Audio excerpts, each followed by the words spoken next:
Pemerintah Kabupaten Morowali Utara akan mengembangkan potensi pariwisata di Teluk Tomori. Salah satu konsepnya adalah menghadirkan kapal pinisi di perairan Teluk Tomori. Selain itu, Pemkab Morut juga akan menggandeng arsitektur asal Bali yang merancang Pulau Ubud dan beberapa pulau lainnya di Nusa Tenggara Barat.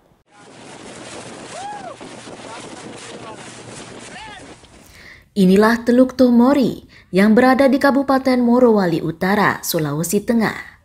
Teluk Tomori ini berjarak kurang lebih 500 km arah tenggara Kota Palu, ibu kota Provinsi Sulawesi Tengah. Di tahun 2021 ini, pemerintah Kabupaten Morowali Utara telah membuat konsep pengembangan pariwisata di pulau-pulau dan beberapa destinasi wisata yang ada di perairan Teluk Tomori.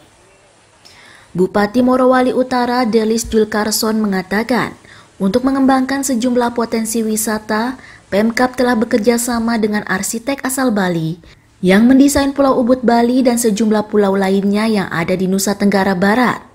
Selain itu, Pemkab juga merencanakan akan menghadirkan kapal pinisi di perairan Teluk Tomori.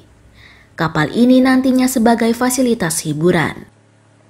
Konsultasi kami dengan pihak arsitek, kami mengundang arsitek ini dari Bali yang merancang Ubud, yang merancang beberapa pulau juga di NTB sebagai destinasi wisata.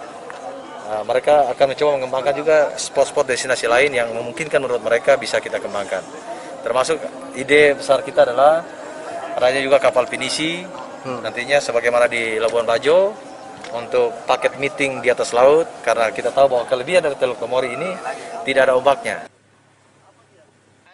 Menurut Delis, selain dikenal dengan daerah pertambangan, potensi pariwisata di Morowali Utara juga tidak kalah dengan daerah lainnya. Dengan pengelolaan yang baik, maka akan berdampak dengan ekonomi warga dan pendapatan daerah. Dari Morowali Utara, Sulawesi Tengah, Rangga Musabar, Kantor Berita Antara mewartakan.